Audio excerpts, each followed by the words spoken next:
Washington Grown is brought to you by the Potato Farmers of Washington. Learn why Washington is home to the world's most productive potato fields and farmers by visiting potatoes.com.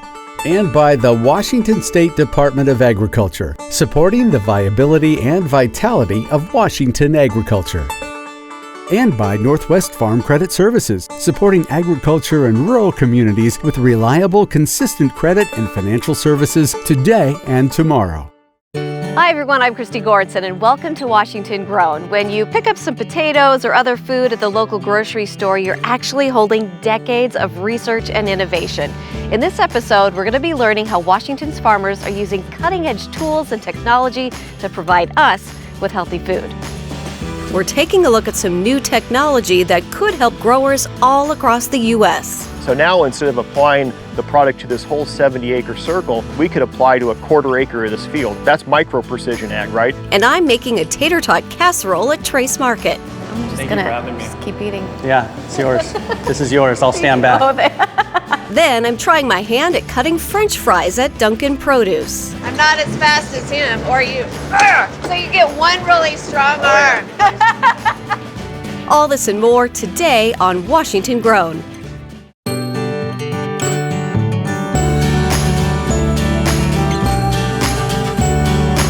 It's hard when you're as short as I am. Come and see Christy. Ta-da! It's like I can taste the sunshine. Cheers. Bring him in. Bring him in. Boom. The calories are adding up. No calories in this. You don't get to do this every day.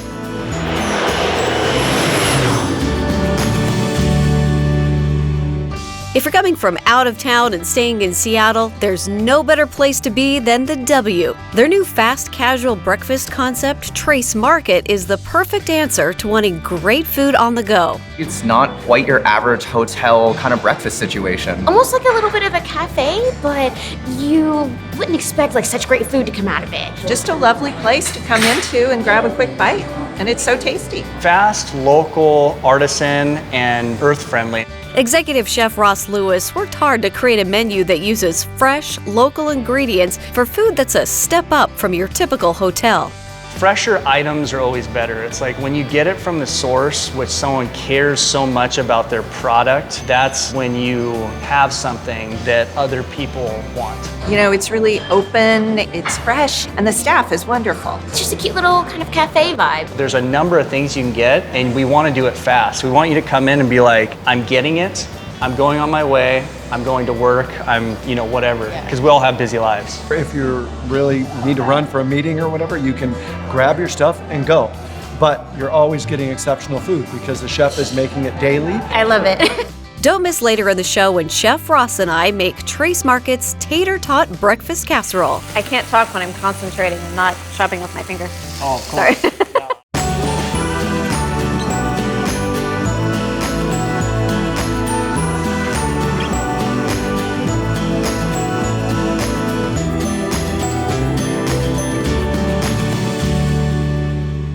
Out here in Quincy, Washington, potatoes are king. These lush fields of spuds are healthy, vibrant, and produce some of the best French fries in the whole world. And today, I'm with Adam Weber, taking a tour of his farm. Together, we're headed to the center of the pivot line, where the magic of watering potatoes begins. This is a good looking field. All right, so this is the pivot. Yep, this is it. And now this particular pivot starts here and then makes a complete circle, is that what I'm saying? Yep, so this is a complete circle. To get it back to where it is, it's gonna take 36 hours.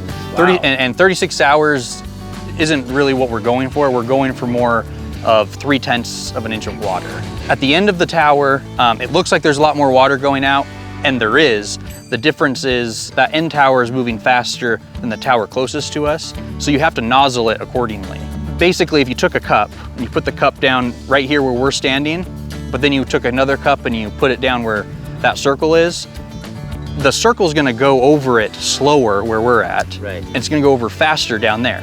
But if you look at the cups, you're gonna have the same amount of water in each of them. Yeah, that's why this field looks so nice and consistent, is it's nozzled specifically for that. At certain times, Adam and his team add fungicide into the pivot using something called a chemigator. The fungicide goes up into the pivot and is pumped out onto the field. Now, despite common belief, very little product is used to protect the plants. It looks like a lot, but it's really the water's there to just help it get into solution, help it pump better into the pivot. And that's good to know, because I think a lot of people, sometimes they'll see these big tanks and they worry that our products are just getting doused with, synthetic chemicals, but that's really not the case. No, that's not the case at all. For the storage product, it's 3.2 ounces. So basically, you take 3 shot glasses and you spread that across 1 acre. But we don't know anything about shot glasses. Right, of course not. If we didn't have this fungicide, it would, we'd have half the food out here. So it helps keep our food safe. Adam and his team are constantly measuring and analyzing the crop to make sure they're using only what fertilizers and pesticides the potatoes need. I'm taking some samples with Garrett, one of Adam's farm hands. So you stick that probe in between the plants, get a foot in. There it is. There's your probe. When you get your full bucket, and that goes straight to the lab. This isn't all that complicated. No, it's pretty straightforward. This is gonna help us determine how much fertilizer we need to be putting down. Only what the plant needs. Right. Let's go do some more soil samples. It's a big field. We'll see you guys tomorrow. To end our day, Adam and I dug up a couple of tubers. These little baby nuggets. Yeah. So those actually look really good. And that's the seed. That's the seed. Oh yeah, look at the size of that So you thing. can see the seed. It's basically just a potato. Just a potato chopped up. All right, well, I guess we'll just put that back in. Yeah, we'll sleep better. We'll bury it. We'll bury it. But we're not sure if she's gonna make it. But it makes me feel better. Right. Why is this place just so good for potatoes? It is the best place to grow potatoes in the world, frankly. Washington State has great weather, great access to water, and that's kind of the big thing with potatoes is they like kind of the warmer summer days and then the cooler nights. And so we're pretty unique, and you can't grow potatoes as good as you do here in Washington State.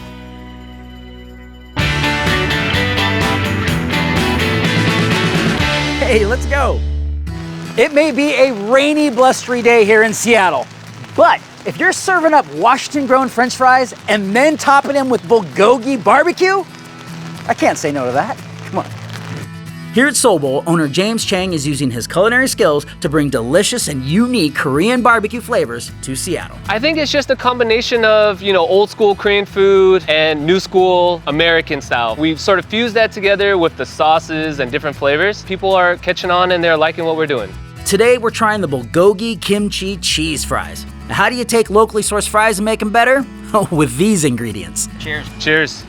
You got a winner. The fries are great. Yeah. But the kimchi on there yep. is so good because it adds that kind of that bright spice, but it's not overwhelming, doesn't punch you in the face with any And the beef has that sweet, savory flavor. Oh, man. Gotta thank my wife for that kimchi recipe. Thanks, James's wife. Well, let's see what the people of Seattle think. The smell is wafting into my nose and I can't wait. They're fantastic. It's very good. It's very good, though. I really like it. It's got a nice little bit of spice to it. It tastes a bit like barbecue in it. That mixed with French fries is a unique taste, I would say. Korean version of like chili fries. Sort of sweetness flavor from the sauce. The fries alone is very good. Kimchi kind of takes like the spot of, I don't know, that maybe ketchup. It's like some extra flavor that goes well. It's like 3 things in one bite.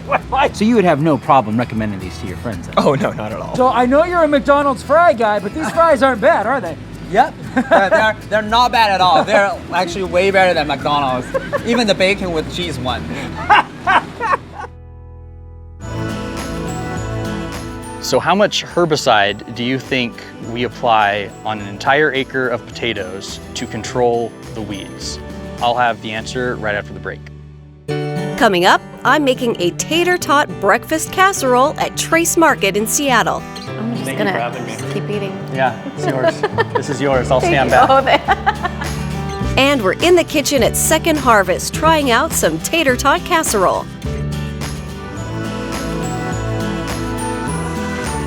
It takes only 1.5 ounces per acre of herbicide to control weeds in potato production. Staying in downtown Seattle, pop into the W to try Trace Market. This fast, casual breakfast spot delivers high-quality food whether you're on the go or enjoying the sights and sounds of Seattle. I've been coming every morning before I kind of lunch into work, and I tried this the first day and fell in love. Easy and simple and healthy. I I go to work usually really early, and so I need my breakfast pretty quickly, but I don't want to sacrifice the quality of the breakfast, so I'm able to get a nice warm meal really quickly.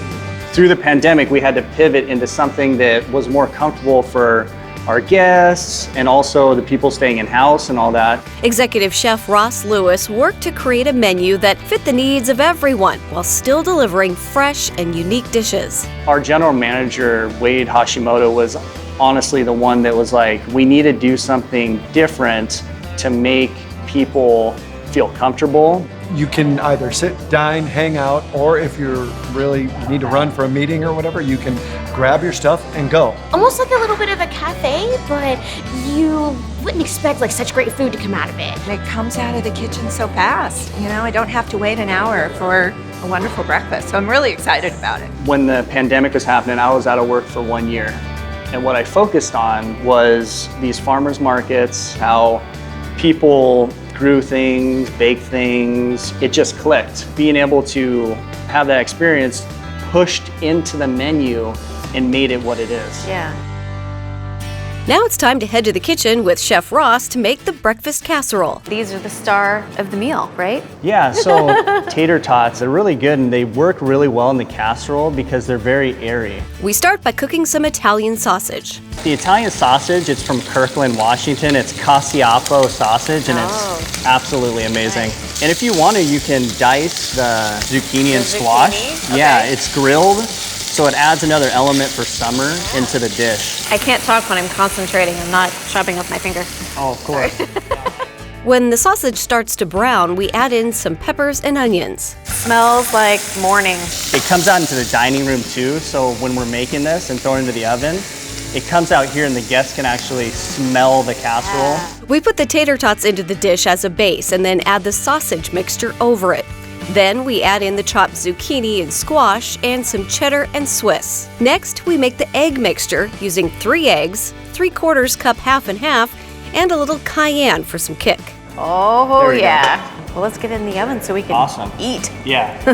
We put the casserole in the oven at 280 degrees for 30 minutes.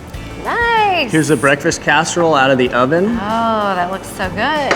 So the garnish is blistered tomatoes, arugula, and focaccia that we make in-house that's just grilled with olive oil and salt and pepper. Nice. Yeah, it's really good. So blistered tomatoes, how would you do that? So they're local cherry tomatoes that we put a little bit of garlic, olive oil, and then we put them in the oven. So their skins are still on, but they're kind of a little bit wilty. I love this. So you get like a little salad on top of your on top of your casserole. So you get a little freshness, a little bit of roasty on there, and then fresh focaccia over the top.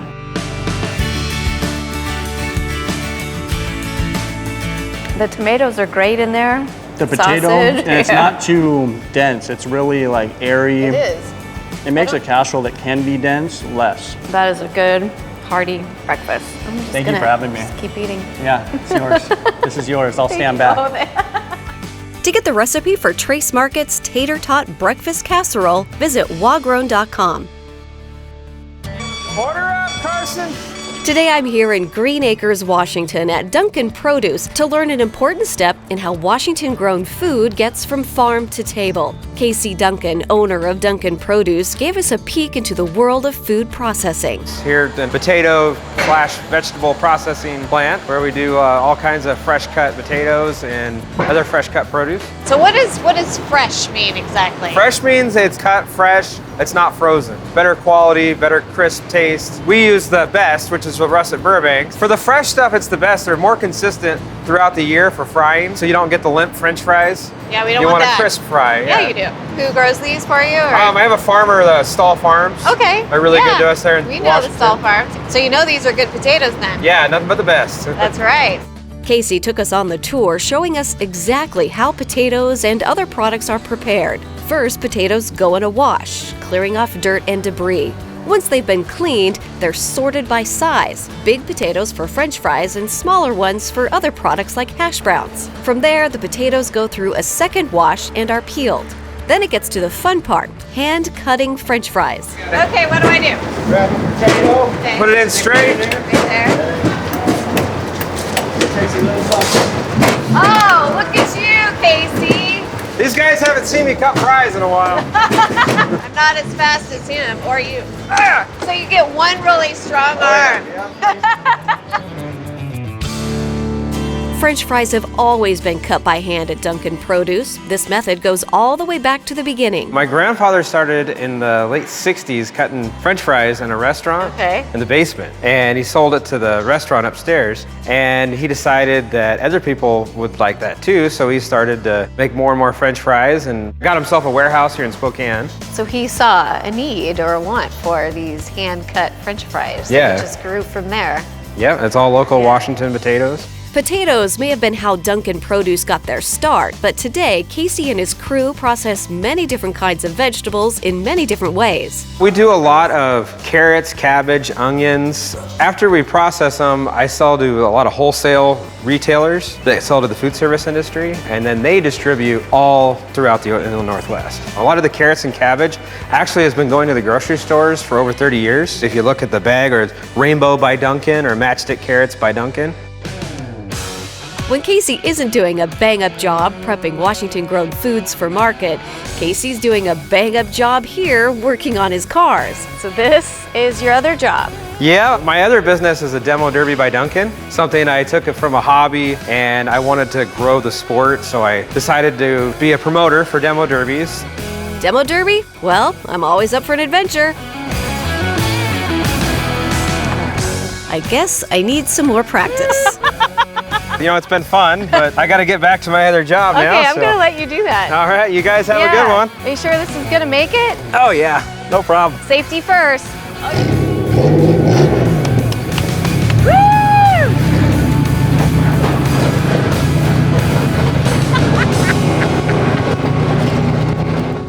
Coming up, we're taking a look at some new technology that could help growers all across the U.S. So now instead of applying the product to this whole 70-acre circle, we could apply to a quarter acre of this field. That's micro precision ag, right?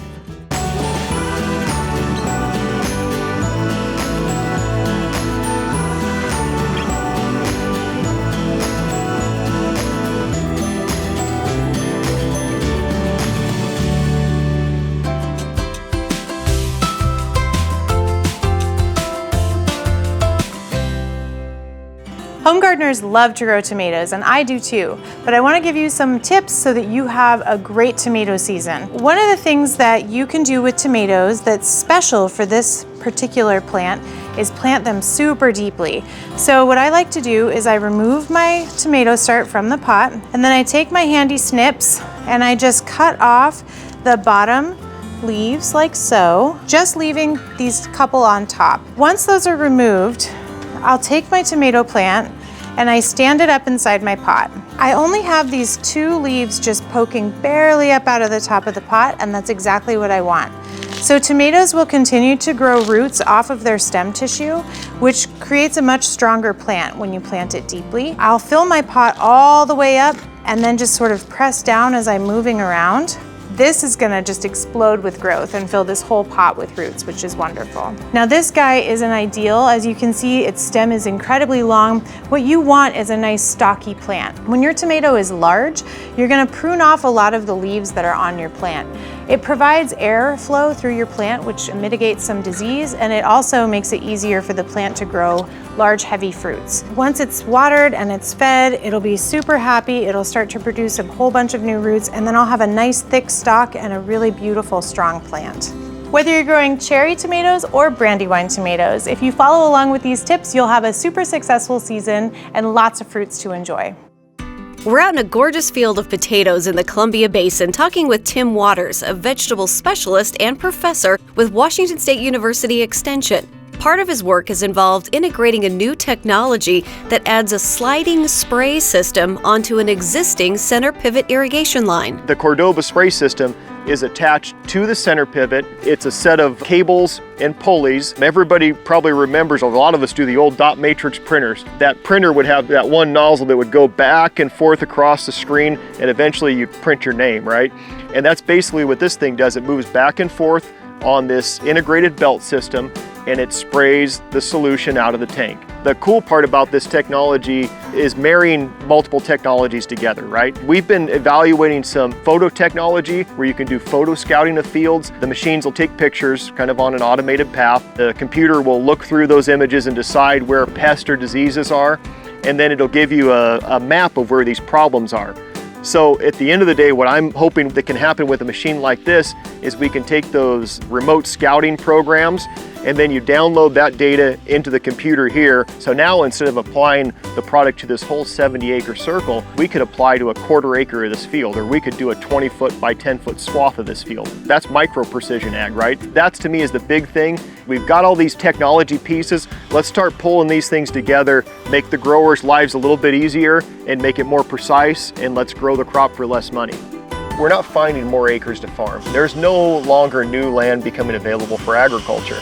So we need to be more productive on this land. And precision agriculture is a way we can do that. This is hyper-precision agriculture. You know, pesticides are an important tool. And these tools are very important because they preserve the crop, they preserve the yield. So really, to be good stewards of the land, we need to produce the most food that we can per acre. And the most responsible way to do that is using pesticides in a smart way. It's not just conventional producers that use pesticides. Organic producers have to use pesticides as well. Late blight doesn't care if your potatoes are organic or conventional. It doesn't care if they're potatoes in your backyard. It doesn't care if it's a 120-acre circle. When late blight comes in, that pathogen's going to take that plant out. At the end of the day, these potatoes are going to go around the world and feed a lot of people. And that's kind of a big responsibility. So if we use pesticides in a judicious and safe way, that's a kind of a responsibility for us to do that.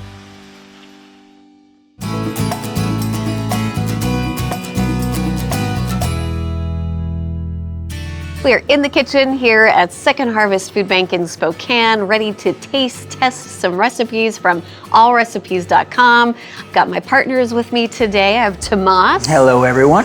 And I have Chef Laurent. Hello, Christy. Yes. How are you? Hello, Tomas. Good to see you. Good to see you too. Thank you for being here. And we're going to talk a little bit about tater tots. Ooh, and potatoes, right? And well, you don't have a lot of experience with tater tots. No, I did not grow up with that food. No, I did not. But I'm willing to try. Over the years, we've done a lot of potato episodes and we've been in a lot of potato fields. And when we got to see these tater tots and fries being made, it kind of shocks you to say, I didn't realize it was from the ground to the bag to the store that fast. It's really fast. Yeah, and it's a great convenient product. You know, a family, kids, you need to feed them fast, and it's very convenient. It's right there. It's already basically pre-cooked. Well, I think they're so good because I like them better, I think, than French fries because they get crispier, and so there's more crisp per bite. There's more crispy texture. Yeah, I love the texture with little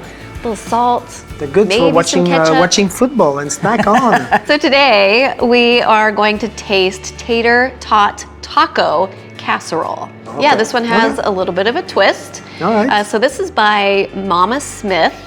And Mama Smith says this is just what the grandkids ordered. Tater tots, Mexican food, and cheese. So have you ever had tater tot casserole, Laurent? Never. It's going to be my first time. First It's the time. first time for everything, right? You're going to be wowed. All right. We'll see. Yeah, let's find out how we make tater tot taco casserole.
All right, Laurent, this is it. This is your first tater tot casserole. Let's My first tater tot casserole. Let's see if it passes. See, those tater tots are crispy. I love it. Get a little bit of everything on this Yum. one. It's something you can put that together in a very timely fashion. And I think also you could, if you have any leftover, you know, make a couple of scrambled eggs and make some burrito for the next day for the kids to go to school.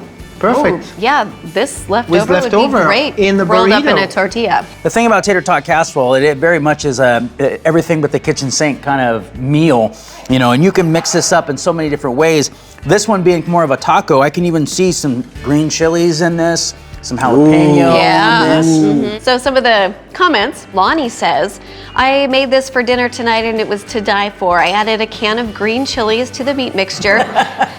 Everyone's on board with the chilies, Tomas. And I put the tots on top at the end with the cheese and then broiled it for there you go.